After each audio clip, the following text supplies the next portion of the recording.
Okay, so let's set the stage here because the more we've been peeling back these layers, the more it feels like the story of that morning is a web of overlapping timelines, mismatched priorities, and little contradictions that keep tripping over each other. You've got John supposedly trying to keep Burke asleep, which paints a picture of calm and care, sitting right next to Patsy's loud, frantic energy as she's calling out through the house looking for JonBenet. Right away, that's a weird pairing. It's like saying you're trying to keep the library quiet while running the blender at full speed. It just doesn't work in practice. And once you notice one of these environmental clashes, you start spotting them everywhere. When you look closer, it's not just about noise versus quiet. It's about how the stories shift depending on who's talking and when. The timing between John and Patsy's routines, who went into Burke's room, how long John's shower lasted, whether Burke was awake or asleep, these aren't small, forgettable details. They're structural beams holding up the timeline, and if one beam is out of place, the whole thing wobbles. In a case like this, that wobble matters because it tells you where the truth might be bending to fit the shape of a preferred narrative. So as we step into this analysis, we're not just lining up times on a clock. We're looking at behavior against context, actions against opportunity, and words against environmental reality. We're asking why someone would move with urgency when the schedule didn't demand it, or why two versions of the same moment can't physically coexist.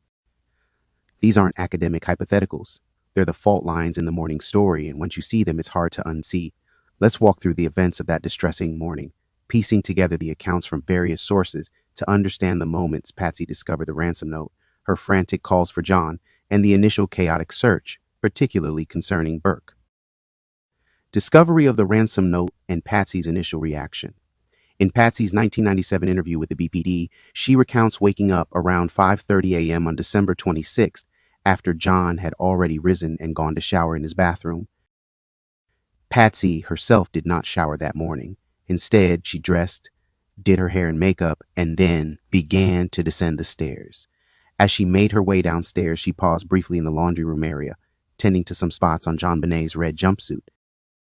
It was at this point, according to Patsy's 1997 interview with the BPD, that she discovered a note on the spiral staircase near the bottom. The 1996 police supplemental report from Officer French notes that Patsy found a 3-page handwritten note atop the bottom stair of a spiral staircase. Similarly, the 1996 search warrant affidavit states that Patsy found a 2.5-page note at the bottom of the spiral staircase around 5:45 a.m. In her 1997 interview, Patsy initially believed the note might have been left by the cleaning lady. However, as she read the first few lines, the horrifying realization struck her. We Have Your Daughter, The Death of Innocence by John Ramsey vividly describes Patsy gasping for air and her heart pounding so hard she could barely move after reading about the $118,000 demand. Immediately following this chilling discovery, Patsy's reaction was one of pure panic. In her 1997 interview, she described running back upstairs and pushing open the door to JonBenet's room, only to find the bed empty. The lawsuit Burke Ramsey versus CBS confirms that Patsy screamed and rushed to check JonBenet's bedroom, which was empty. Patsy then screamed for John, who was still in their bedroom. Okay, so let's first think about this idea of Patsy waking up at 5:30 in the morning with a 6:20 departure time and a roughly 20-minute drive to Stevens Aviation. There's no reason, based purely on the travel math, for her to act as if she's late to catch a flight. The human body, when it knows it has an hour buffer before leaving, does not typically default to full adrenaline mode. We're talking about the difference between what's called time urgency behavior, that panicky, heart-racing rush you feel when you're late, and the more measured pace people fall into when they know they have extra minutes to spare. The problem here is the account suggests she woke up and moved with that I overslept level of energy, which doesn't square with the reality of her schedule. That mismatch is where the first red flag shows up, and we can continue to think about the actual mechanics of the 15-minute window, getting dressed, doing hair, doing makeup, walking downstairs. Even the simplest version of that routine, especially for someone who normally presents themselves well in public, is pushing the limits of the clock. There's a physiological element here too. Your body takes a few minutes after waking to reach full alertness. Sleep researchers call this sleep inertia, that groggy period where your brain is shaking off the fog. It's unusual for someone to jump directly from deep sleep to coordinated rapid-fire grooming without some kind of mental trigger or external pressure. That's why this pace feels suspicious. It's not just fast, it's too fast for a normal, unpressured morning. Along the same lines, there's also the question of intention. What frame of mind produces that kind of swift movement? If she knew she had plenty of time, then there's no natural cause for that elevated pace unless something else was driving it. In criminology, this often gets framed as a behavioral precursor, actions taken before an event that are shaped by the individual's knowledge of what's coming. If she were operating under stress tied to something she knew or had to manage before leaving, then speed makes sense. If she weren't, then it's unnatural. This is where deductive reasoning starts leaning toward the idea that her movements weren't dictated by the travel schedule, but by an internal agenda. In addition to that, there's a practical observation of her tasks: getting dressed, applying makeup, and possibly preparing a bag on the way out. Even for someone doing light makeup, just mascara, blush, and lipstick, it's still multiple steps. Products have to be located, applied evenly, checked in a mirror. Clothes have to be selected and worn appropriately, hair brushed, and possibly styled. On top of that, descending the stairs and interacting with materials or a bag eats further into the timeline. From a forensic framing standpoint, when you model the sequence of events minute by minute, it starts to outgrow the 15-minute limit she said to have had. What's also interesting is how people behave when they truly have no reason to be rushed. There's usually a bit of lingering, maybe an extra sip of coffee, maybe checking a clock a few times. That's absent here. Instead, the pattern points toward what psychologists in the criminal profiling field might refer to as purpose-driven pacing, where every action flows quickly into the next because the person is working toward a specific objective. In layman's terms, this is like when you have something on your mind that takes over your morning. You don't even feel the time passing because you're just pushing from one task to the next without the normal pauses. Another related idea is to consider the mental state of someone in that kind of mission mode. In cases where people are under stress due to a crime, whether pre-crime staging or post-crime damage control, there's often a blend of conscious and unconscious processing going on. On the surface, they might seem simply getting ready, but underneath, their mind is managing logistics: what needs to be hidden, what needs to be adjusted, how to leave the scene in a way that aligns with the later narrative. This is where we move from pure schedule analysis into the psychology of staging behavior, which often starts before law enforcement even gets involved. But what might be worth noting from a physiological standpoint is how adrenaline affects grooming speed. In fight or flight mode, your body diverts blood flow to major muscles and away from fine motor control tasks, which ironically can make careful makeup application slower, not faster. So if she truly moved this fast, she either skipped steps, did an unusually minimal version of her routine, or had practiced such a pared down travel mode that it was second nature. The first two scenarios point to possible stress. The third would need a solid reason for why she suddenly used it on a morning when she didn't have to. And we can also think about the mind of the killer in this frame, because if a crime had already taken place, the perpetrator, whether Patsy or someone else, might have been operating under a heightened state of urgency that had nothing to do with catching a plane. A killer in the home in those early hours would be focused on concealment, on controlling what gets discovered and when, and possibly on coordinating the scene so that it produces a particular reaction from whoever finds it. If Patsy was directly or indirectly involved, that sense of immediacy could explain the unnatural pace better than any travel timetable could. From a forensic psychology perspective, the body language, task order, and choice of actions become as important as the clock itself. And we can continue to think about how the ransom note itself, specifically where it was placed and how it was perceived, feeds into the behavioral picture. Patsy's reported first thought, that it might have been from the cleaning lady, tells us something subtle but important. She did not initially treat the note's presence as alarming, only its content. In other words, the idea of someone entering the home and leaving a note on the stairs didn't trigger fear. That reaction is counterintuitive. If we imagine a random break in scenario, most people would be startled to find a note in their home from an unknown hand. Instead, her mind went to someone in her trusted circle. This is what criminologists call a comfort zone breach, an intrusion into private space that is interpreted through the lens of familiarity rather than threat. On the same topic, this kind of comfort reaction suggests that the intruder, or the person framed as the intruder, would need a level of access that went beyond breaking in. We're talking about someone who either physically possessed a key or had an informal pass to come and go without immediate suspicion. In criminal profiling, that's the difference between a forced entry perpetrator and an insider access offender. The former leaves behind telltale signs of entry. Wow. The latter operates inside the victim's routines, habits, and trust network. From a deductive reasoning standpoint, if you strip away the unknown boogeyman suspects, what you're left with is someone who could be in the house without causing initial alarm. What's also interesting here is the philosophical angle of criminology when it comes to implied permission. Homes are not just physical spaces, they're psychological territories. When someone places a note in a central household location like a staircase, they're not just delivering a message, they're making a statement about their right to occupy that space. In layman's terms, it's like saying, I belong here enough to leave you something where you'll find it in your morning routine. That isn't the behavior of a stranger trying to avoid detection. It's the behavior of someone who believes their presence will either go unquestioned or be explained away. In addition to that, the very idea of searching for outside suspects like John Mark Carr or Gary Oliva becomes harder to defend under this framework. Those men, colorful as their profiles may be, lacked this kind of embedded familiarity. They weren't part of the household's physical rhythm, didn't have patterns of entry that could be mistaken for benign, and couldn't plausibly get a note into that specific space without leaving signs of forced access. This is where forensic framing comes in. If the crime scene is built to support a stranger danger narrative, the note's location is one of the least convincing props to uphold it. Another related idea is the strategic placement itself. The staircase is a transit point, a location guaranteed to be encountered by someone moving between the bedroom level and the kitchen or exit. If this were truly an outsider with limited time, they'd have to gamble that the note would be seen before the victim left the house. But an insider, they'd know exactly which route the household members take in the morning, making placement a certainty rather than a guess. In staging cases, this kind of strategic certainty is a hallmark. It's not just about leaving a message, but about controlling the sequence of discovery.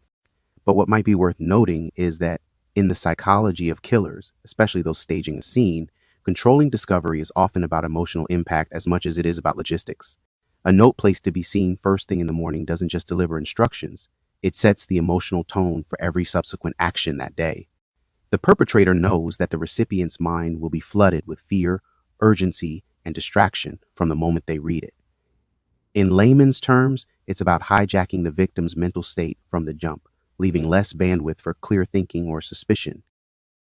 From a physiological standpoint, reading a ransom note, especially one claiming to involve a child, immediately triggers the body's stress response. Heart rate spikes, cortisol surges, fine motor skills drop. In that heightened state, people's ability to critically assess small details is diminished. If the killer was someone close to the family, they may have counted on this very effect to buy themselves time. This is a calculated manipulation of human stress physiology, weaponizing it against the victim's ability to reason. And we can also think about the mind of the killer here.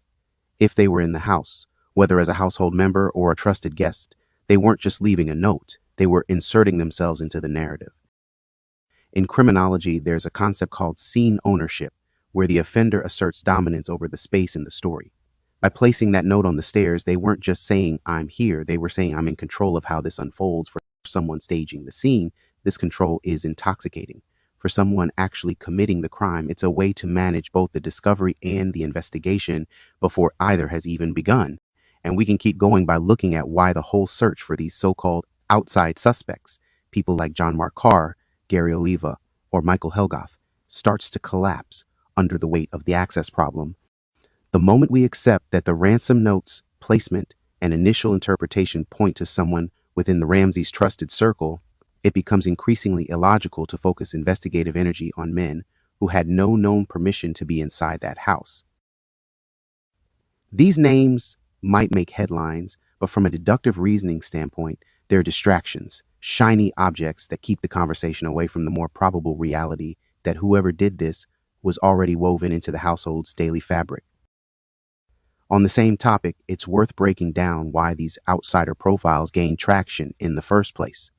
In criminology, there's what's called the narrative convenience bias, when an investigation leans toward the storyline that's easiest to tell, rather than the one best supported by the evidence. A mysterious drifter, a dangerous neighbor, a man with a criminal record for similar offenses, they all fit the stranger danger model the public is primed to accept. It's cleaner, it's more cinematic, and it spares the uncomfortable reality that the killer might have been someone the victim knew well. But this comfort in storytelling comes at the expense of investigative accuracy. What's also interesting is how this fits into the philosophy of crime framing. When you point the public's attention toward people who could never have realistically gotten inside without force, you create a false perimeter around the crime scene. It tells everyone to look outward, away from the inner circle, even when the logistics of the crime scream for an inward focus. In layman's terms, it's like locking your front door but leaving the back door wide open, then insisting the burglar must have climbed in through the chimney. In addition to that, Think about the practical constraints an outsider would face. To get that note onto the staircase without detection, they'd have to break in or sneak in, risk waking someone up, risk running into a family member moving around the house, and then exit without leaving obvious signs of forced entry. The longer they're inside, the higher the risk. In contrast, someone with legitimate access could come and go without any of those complications. From a forensic logic standpoint, when one scenario requires a near-perfect execution under high risk, and the other requires nothing more than ordinary household familiarity, the odds speak for themselves. Another related idea is that chasing these outside names often burns investigative resources that could be used to test the more plausible theories. Every hour spent interviewing someone like Carr, whose confession later unraveled, is an hour not spent mapping who in the Ramsey circle had unsupervised access, a working knowledge of the home's layout, and a reason to stage the scene. In the long run, this creates what some profilers call an evidence void, where the trail toward the real perpetrator gets colder because attention has been misdirected for too long. But what might be worth noting is that killers, especially those with insider access, benefit enormously from this kind of public misdirection. If they can help plant or amplify suspicion on an outsider, they gain time, distance, and the protective cover of a narrative that makes them invisible. From a psychological warfare perspective, it's the ultimate diversion. You let the police and media create an entire drama around the wrong person while you blend back into normal life. From the physiological standpoint of investigative psychology, chasing outside suspects can also desensitize both the public and the investigative team to the actual behavioral signatures of the real offender. People start thinking in terms of stereotypes, dangerous drifter, violent loner, rather than the specific cognitive patterns and relational dynamics that match what happened inside that house.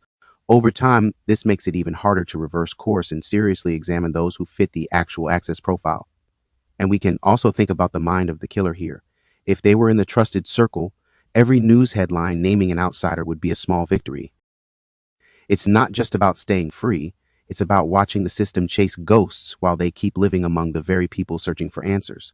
In criminology, this is tied to the concept of offender satisfaction, the psychological boost a perpetrator gets from evading capture and manipulating the investigative narrative. It's a chilling reminder that sometimes the real danger isn't outside at all. It's right inside the space you thought was safe. John's awareness and their meeting. John's morning began just before the alarm, around 5:25 a.m. when he woke up to take a shower.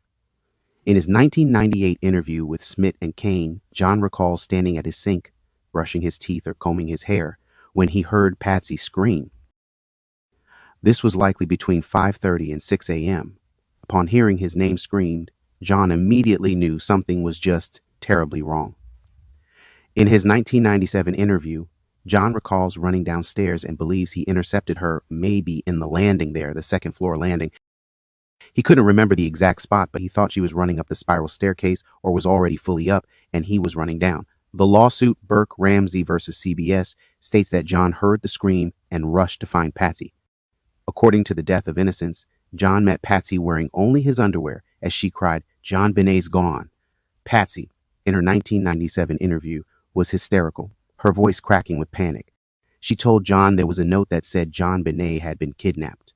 Once they met, John, according to his 1997 interview, saw the note and read the first part. He recalls laying the note out on the floor and spreading it so he could read it quickly. This allowed him to absorb everything instantly. In his 1998 interview, John remembered Patsy being hysterical and asking, "What should we do?" and if we should call the police. Despite the note's instruction not to contact the police, John immediately advised Patsy to call them.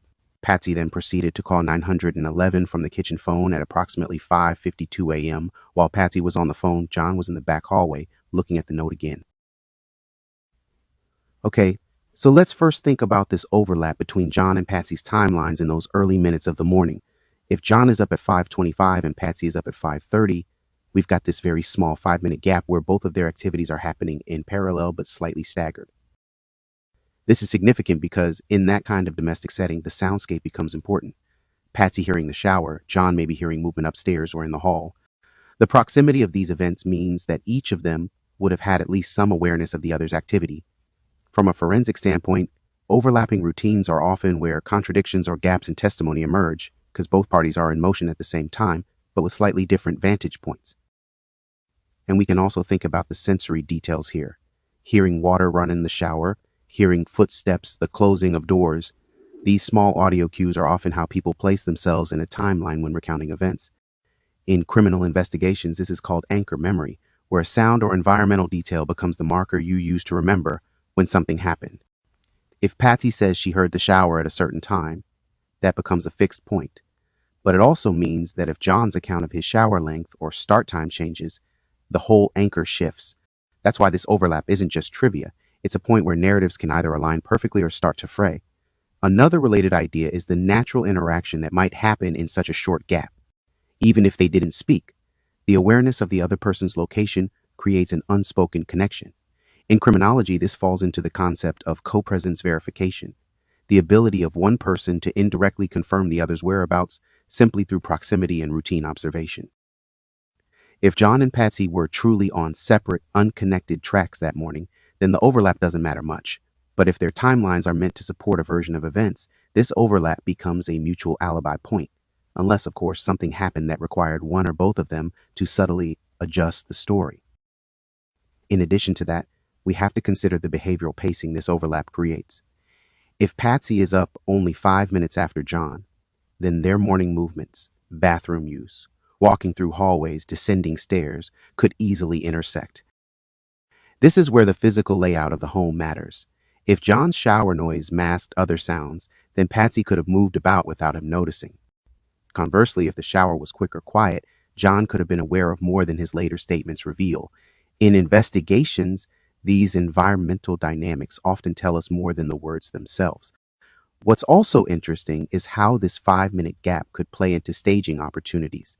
In a scenario where one person is in a fixed location and the other is mobile, the mobile person has a window to act without direct observation.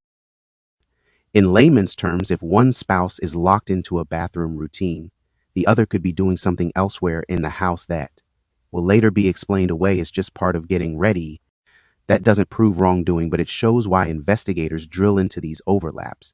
They can be both a window of opportunity and a window of concealment. From a physiological standpoint, mornings are when cognitive function is still ramping up.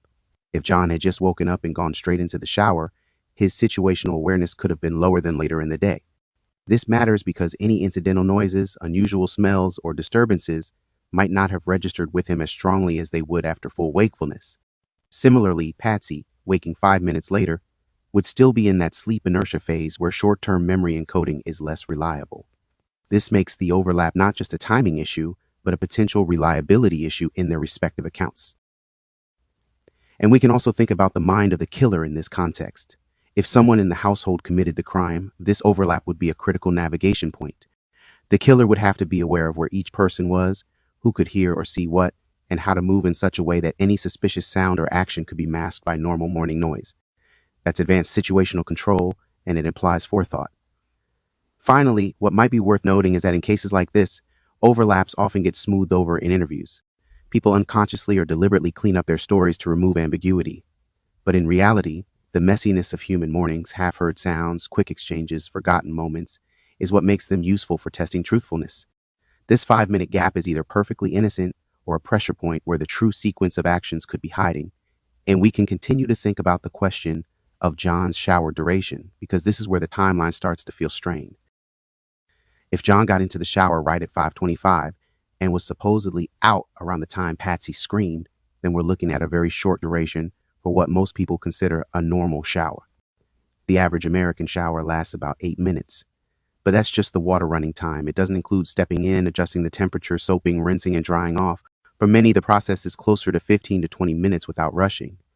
If his was significantly shorter, that stands out, especially given that there was no travel urgency. On the same topic, short showers are often linked to deliberate time compression, people cutting corners because they're late or under pressure. But here's the thing, they weren't under pressure. With almost an hour before departure, a short rushed shower doesn't fit the natural pacing of the morning. In forensic interviewing, when a behavior doesn't align with context, it's called a discordant action. Discordant actions raise questions because they suggest the person's mental state or priorities were being shaped by something other than the obvious schedule. Another related idea is the sensory insulation a shower provides. Once that water is running, you're in a cocoon of noise, unable to hear much else in the house. This makes it the perfect alibi location for someone wanting to claim they were unaware of events elsewhere. But it also works in reverse. If someone wanted to act without being noticed, they could wait until another household member was in the shower to make their moves. So the duration of the shower matters not just for pacing, but for understanding who had auditory awareness of the home at what time. In addition to that, we have to think about the physiological aspect of showering. Warm water increases circulation, helps with muscle relaxation, and boosts alertness. It's a transition from the grogginess of sleep to the readiness of being fully awake.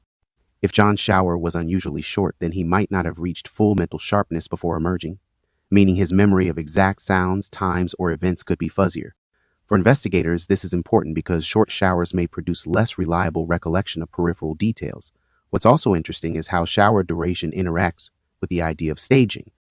If John was knowingly or unknowingly part of a cover-up, then the shower could have been used as a buffer, a way to be out of direct involvement while something else was happening.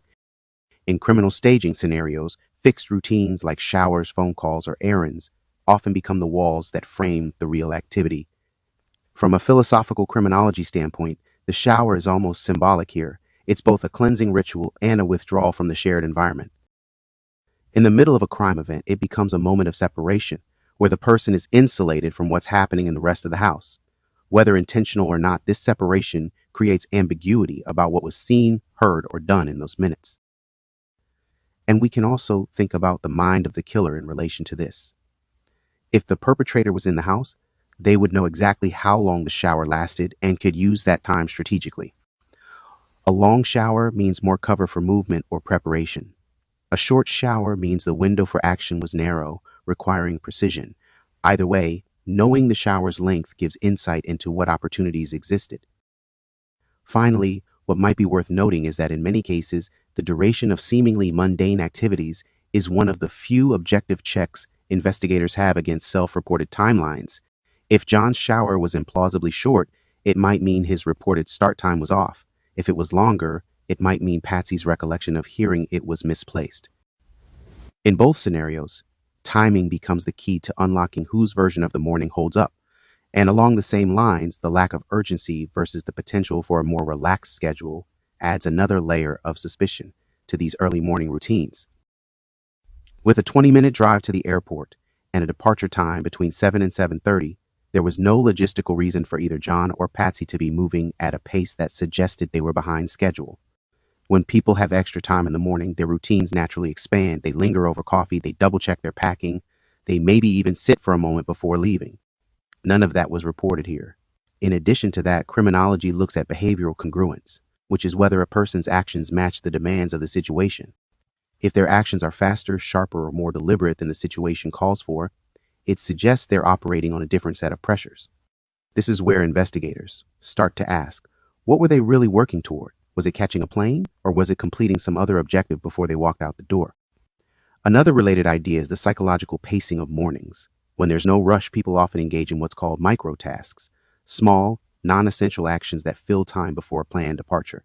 The absence of these can indicate a shift in mental focus toward a singular overriding concern.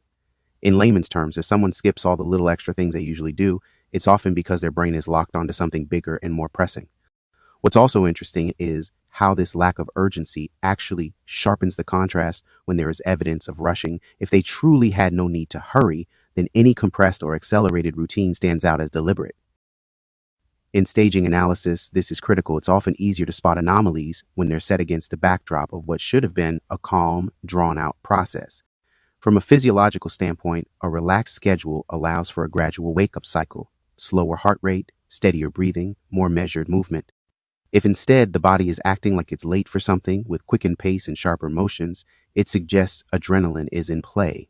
Adrenaline doesn't just appear without cause, it's triggered by perceived threat, urgency, or emotional arousal. That begs the question, what was causing that chemical push if not the flight schedule? And we can also think about the mind of the killer here. If there was something to hide or control before leaving, then this non-rush rush makes perfect sense. It's not about being late, it's about getting something done under the cover of a normal morning. The killer might be moving quickly not to catch a plane, but to finalize the staging or ensure the discovery of something happens in a particular way. Finally, What might be worth noting is that in the forensic framing of cases like this, absence of necessity becomes its own kind of evidence. When there's no practical reason for speed, yet speed is present, it often means the real clock they're working against isn't the public one, it's the private one only they know about. That hidden clock is where motive and method tend to live. Checking on Burke. The moments after discovering JonBenet missing were a blur of panic, but both parents recalled thoughts about Burke. In Patsy's 1997 interview, she remembers saying, "Oh my God, what about Burke?" She recounts John running to check on Burke while she was running back downstairs, and John later confirmed that Burke was okay. Importantly, Patsy explicitly stated in her interview that she did not go into Burke's room to look. John's accounts vary slightly on the precise sequence, but consistently state that he checked on Burke. In his 1997 interview, John said, "At some point we checked Burke. I think I checked Burke." He also stated that Burke was still asleep and undisturbed by the commotion. John indicated that he checked on Burke before the 911 call, but couldn't recall the exact sequence due to the chaotic nature of the event. He believed that Burke was best left to sleep for a while. In John's 1998 interview, he stated that he thought both he and Patsy checked JonBenet's room and probably Burke's room before the 911 call. He specifically remembers going to Burke's room, though he wasn't sure if it was directly after JonBenet's room or after going downstairs and returning. He confirmed that Burke was in bed and asleep when he checked. The death of innocence reinforces this, stating that both John and Patsy raced to Burke's room and found him apparently still asleep, with Patsy thinking it best not to wake him. John also recalled that Burke was asleep until he woke him up to go to Fleet White's house. Burke Ramsey, in his Dr. Phil interview, had his own distinct recollections. He stated that he heard his mother going psycho, screaming loudly. However, he insisted he did not go downstairs and just stayed in bed. Burke stated that he didn't remember getting up until his dad came into his room. He also recalled Patsy waking him up, saying, "Where's my baby? Where's my baby?" Later, a police officer came into his room and shone a flashlight. He remembered being told by a detective that JonBenet was missing, not kidnapped, and he suggested she was probably hiding somewhere. His father later delivered the news that JonBenet was in heaven now. The lawsuit Burke Ramsey versus CBS aligns with Burke's account, asserting that Burke was not awakened during the night and did not leave his bedroom. It also states that John and Patsy checked on Burke, who appeared to be sleeping. The lawsuit explicitly refutes the idea that Burke was in the kitchen during the 911 call or that his voice was heard saying, "What did you find?" on the recording, calling these claims false and defamatory and inconsistent with the family's alleged cover-up. This sequence of events highlights the profound shock and confusion experienced by John and Patsy Ramsey in the immediate aftermath of discovering the ransom note and JonBenet's disappearance, all while trying to protect their surviving son. Okay, so let's first think about this whole contradiction between Patsy's yelling and John supposedly trying to keep Burke asleep. If John's main objective was to let Burke rest undisturbed, the environment in the house would need to be controlled, voices kept low, movements softened, noises minimized. Yet we're told that Patsy was loudly calling out, even yelling, while moving around the house. That's not just a minor mismatch, it's a full clash between two opposing environmental priorities. In practical terms, if noise discipline was a genuine goal, yelling would undermine it instantly, and John, if aware of it, would likely intervene. This clash creates an internal inconsistency in their combined account of the morning. And when we think about the behavioral logic of that, there's something worth noting. In crisis psychology, people's actions tend to align with their immediate goal. If the goal is to keep a child sleeping peacefully, behavior reflects that, tiptoeing, whispering, shutting doors quietly. If the goal is to urgently locate a missing child, noise becomes irrelevant and even deliberate as a tool to summon help. Patsy's yelling aligns with the second goal, not the first. So, from a deductive reasoning standpoint, if John's claim about keeping Burke asleep is accurate, then Patsy's yelling was counterproductive. If Patsy's yelling was necessary in her mind, then John's quiet environment claim doesn't hold up. Another related idea is the emotional tone each action sets in the household. Loud calling, especially in a tense or panicked voice, creates an atmosphere of alarm. Quiet, deliberate movement communicates control and containment. These tones cannot exist in the same physical space without one overriding the other. In forensic framing, investigators pay attention to these environmental cues because they're often more truthful than verbal accounts. People can misremember words, but the emotional feel of a space is harder to fake. In addition to that, we have to consider the physiological underpinnings of sound and sleep. A child's sleep cycle, especially in the early morning, is more susceptible to disturbance because they're often in lighter stages of sleep. Yelling in the same household would almost certainly penetrate that threshold, especially if doors were open. So the claim that Burke remained asleep during loud yelling either means the noise wasn't as intense as described or that the sleeping narrative doesn't match what actually happened. Both explanations open the door to doubt about the timeline. What's also interesting is how criminology interprets contradictions like this as behavioral incompatibilities. That's just a technical way of saying two reported behaviors cannot logically coexist. When one person's account emphasizes a calm, quiet, controlled space, and another person's account or observed action shows chaos and noise, it usually means one of them is framing the scene in a way that serves a purpose, whether conscious or unconscious. This is why contradictions in environmental control are often red flags. From a philosophical standpoint, there's also the question of narrative intent. Stories about the morning aren't just recounting, they're shaping how the public and investigators interpret events. If John wanted to project an image of protecting his son from trauma, it makes sense to emphasize letting him sleep. If Patsy wanted to project an image of desperate maternal urgency, yelling loudly makes sense. But when those narratives collide, we have to ask which image reflects reality and which was shaped for perception. And we can also think about the mind of the killer here. If the perpetrator was inside the house, controlling or influencing the narrative, they'd be acutely aware of these environmental inconsistencies. They might even exploit them, knowing that conflicting stories create confusion and dilute the clarity of any single version. In that way, a contradiction like this isn't just accidental, it can become a protective layer. Finally, what might be worth noting is that in many high-profile cases, contradictions in environmental control, noise versus quiet, urgency versus calm, become key leverage points for investigators. They show where lived reality and crafted story diverge. And in this case, the divergence is so stark that it's less about faulty memory and more about two incompatible truths trying to occupy the same space. And we can continue to think about the inconsistencies over who entered Burke's room and what Burke himself has said. Patsy has stated she didn't go in. John has said he did. And in other venues like their book, they float the idea that maybe both of them went in.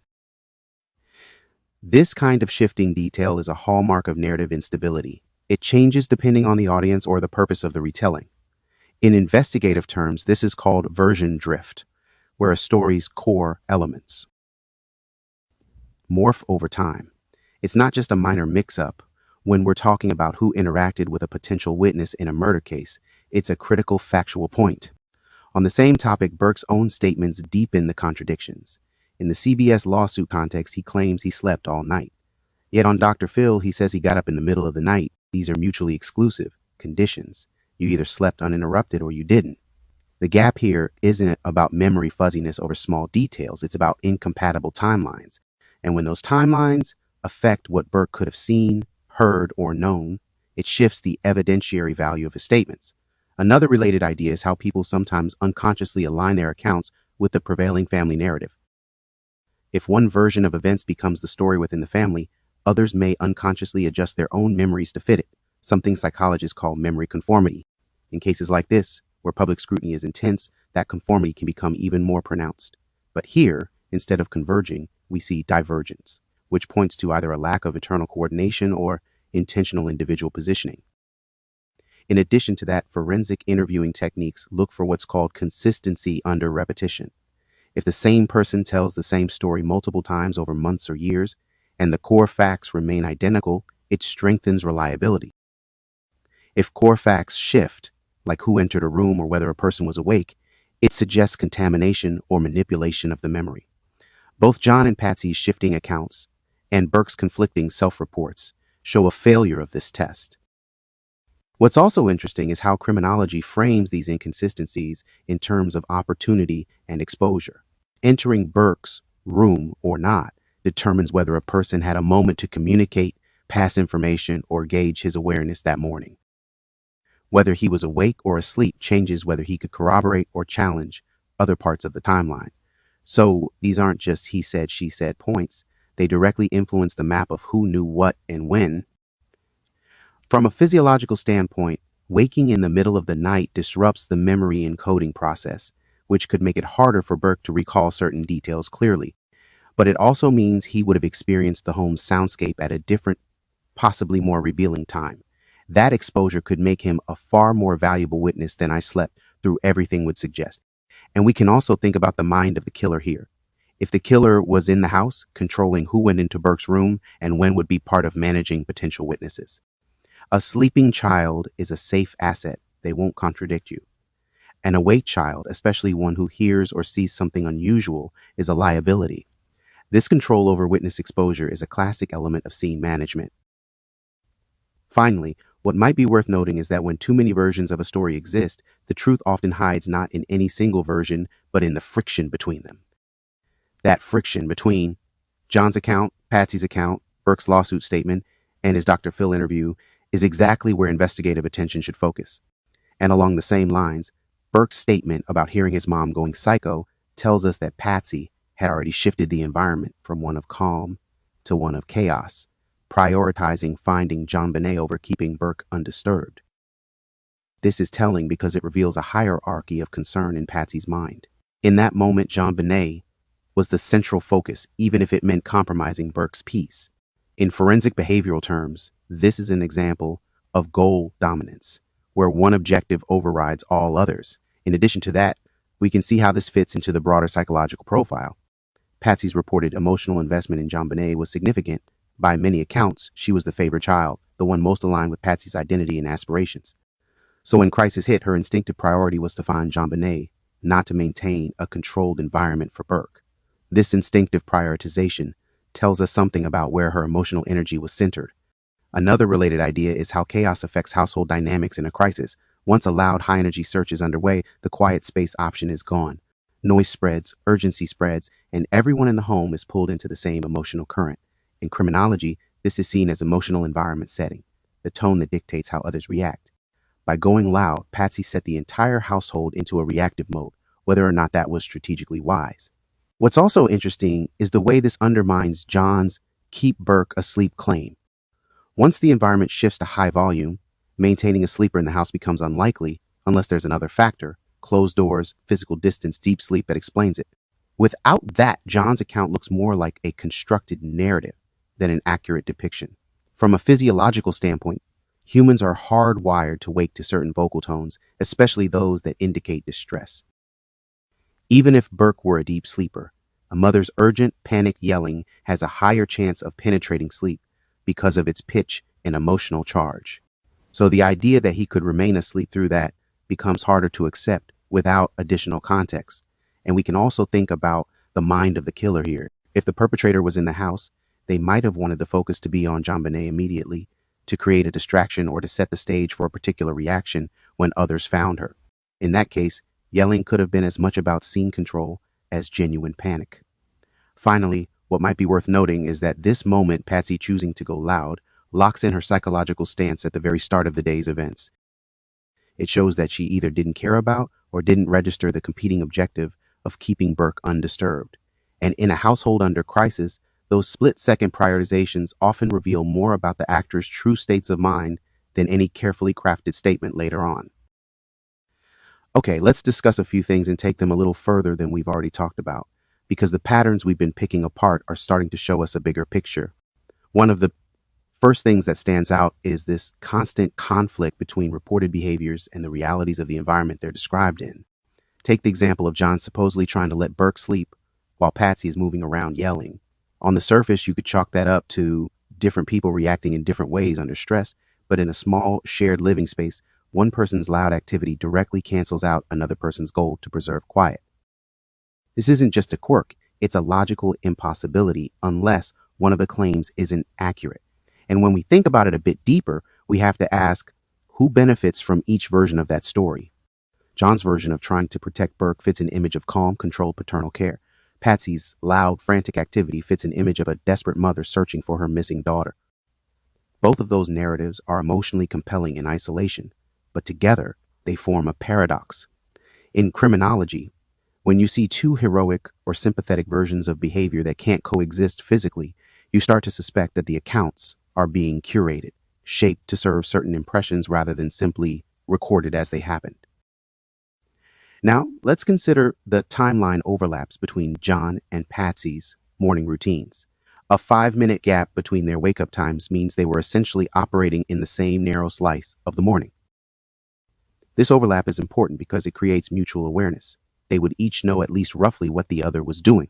From a technical standpoint, this is where co-presence verification comes in. One person's location and activity can often be cross-confirmed by another. But in this case, the details are murky, which makes it harder to lock down a verifiable sequence.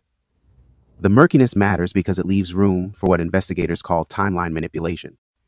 If you can't firmly anchor who was where and when, you can adjust events slightly to fit whatever narrative you need later. In layman's terms, if the timeline is fuzzy, you can slide puzzle pieces around without anyone being able to prove they don't fit. And when you combine that fuzziness with conflicting environmental accounts, quiet versus loud, it opens the door for a lot of strategic storytelling. Another thing worth digging into is John's shower. On paper, it seems simple. He got up at 5:25, took a shower, and that's that. But when you think about the logistics, it becomes less clear. Was it a quick rinse or a full, normal shower? The difference matters because a short, rushed shower in a no-pressure morning feels off. Technically, the average shower in the US is about 8 minutes just for water time. Once you add in prep, drying, and dressing, you're easily at 15 to 20 minutes. So if John's shower was significantly shorter, either he was moving with unusual urgency or the start time was misremembered. This leads into the point about discordant actions. In investigative psychology, a discordant action is when someone's behavior doesn't match the context they're in. A short, high-speed shower fits a scenario where someone is late or under unexpected pressure. But according to the travel schedule, neither John nor Patsy was under such pressure that morning. That means the urgency was coming from something else entirely, something internal, private, or situational that had nothing to do with catching a flight. Now think about the physiology of all this. Both John and Patsy were still coming out of sleep inertia, the grogginess that makes fine motor coordination and quick thinking a little slower right after waking. Most people ramp up gradually, unless something jolts them into a heightened state. That jolt could be emotional, shock, fear, or even the mental load of knowing there's something to deal with before the day starts. In that light, both the speed of John's shower and Patsy's swift, loud activity suggest an internal trigger, not a normal morning flow. The contradictions over Burke's room fit right into this pattern of instability. Whether Patsy went in, John went in, or both went in isn't just a small household detail. It's a pivotal point in determining who had contact with a key witness. That detail also changes the order of events and who could confirm or contradict parts of the story. From a technical point of view, it's a witness access variable, and changes to it directly affect the reliability of the narrative. Then there's Burke's own statements. I slept all night versus I got up in the middle of the night isn't a subtle discrepancy, it's a binary one. You can't blend those into a consistent picture. In forensic interviewing, this kind of flip is a huge red flag because it suggests either memory contamination, coaching, or intentional repositioning to fit a certain version of events. And because his statements touch on when he might have overheard or seen things, the stakes for accuracy are high. Let's go back to the ransom note for a moment, because it ties into the environmental contradictions in a way that's easy to overlook. If Patsy thought the note could have been from the cleaning lady, that suggests she was used to people having free, trusted access to the house. That would mean the presence of the note itself wasn't alarming, only its content. But in the same household, we have a child supposedly being shielded from disruption, as if preserving a sense of normalcy was still possible. These two attitudes, openness to unannounced visitors and extreme control of one family member's environment, don't naturally go together in a crisis. This split in attitude reflects something deeper: selective urgency. In Patsy's mind, waking the house to find JonBenet was worth breaking the quiet. In John's account, preserving Burke's rest was important enough to note. In practice, the louder of the two actions sets the tone, and once the environment shifts to chaos, the quieter goal becomes moot. From a criminological perspective, when two competing goals are claimed but one physically overrides the other, it's the overriding one that reveals the person's true priority. Here's where the mind of the killer comes into play. If the perpetrator was in the house, controlling the environment would be key to controlling discovery. Loud searching could either be genuine panic or a calculated way to force others into motion, distracting them from something else. Quiet control, on the other hand, could be about containing information and limiting who becomes aware of what and when. In a staged scenario, these two approaches might be used in tandem to create a confusing blend of urgency and calm that muddies the investigative waters. It's also worth noting how contradictions like these aren't always just slips. They can be intentional misalignments designed to create what's called plausible ambiguity. If no single version of events is entirely clear, it becomes harder for investigators to prove deliberate deception. In layman's terms, it's like throwing sand in someone's eyes during a game. You're not giving them a clear shot at anything. And finally, the pattern across all of these points, whether it's the timeline overlaps, the shower duration, the noise versus quiet conflict, or the shifting stories about Burke, points toward a central theme. These accounts are not organically consistent. In normal family crises, the small details might differ, but the big beats usually align because they're anchored in shared experience. Here, the big beats themselves are in contention, and that's what makes this case so difficult to untangle. When you look at it from both the technical angle and the layman's perspective, it boils down to this. Either the morning was a chaotic blur where people genuinely misremembered their actions, or there was deliberate shaping of the narrative to produce a certain perception. And if it's the latter, then every contradiction we've talked about stops being just a quirk of memory and starts becoming a potential piece of strategy. That's why these small points aren't small at all. They're the connective tissue that could tell us what really happened in that house. So coming out of that last point, you start to realize that all these contradictions, overlaps, and mismatches aren't just random static. They form a kind of map. And the more you trace it, the more you see that either this was a morning full of perfectly innocent misunderstandings that just happened to all land in ways that weaken the timeline, or there was a conscious effort to shape the story so that certain details never quite match up cleanly. And when you're looking at it through a forensic lens, one of those possibilities carries a lot more weight than the other. What's interesting and a little unsettling is how some of these moments work double duty. A loud search for JonBenet could be genuine panic, but it could also be a way to pull focus. A quick shower could be innocent efficiency, but it could also be about being in the right place at the right time for a future retelling. The shifting stories about Burke could just be memory gaps, but they could also be about controlling which version of Burke the public and investigators get to see. And in a case where access, timing, and environmental control are everything, those possibilities matter. In the end, the power of this kind of breakdown is that it forces us to stop treating these contradictions as isolated quirks. When you connect them, you get patterns. When you get patterns, you can start testing them against motive, opportunity, and intent. And once you start doing that, you stop asking, why don't these details match? And start asking the bigger, more uncomfortable question, who benefits from them not matching in the first place? That's where the real answers tend to live. And with that being said, as always, I appreciate your support. Thanks for watching. Don't forget to like and share and subscribe if you haven't. And until next time, take care of yourself.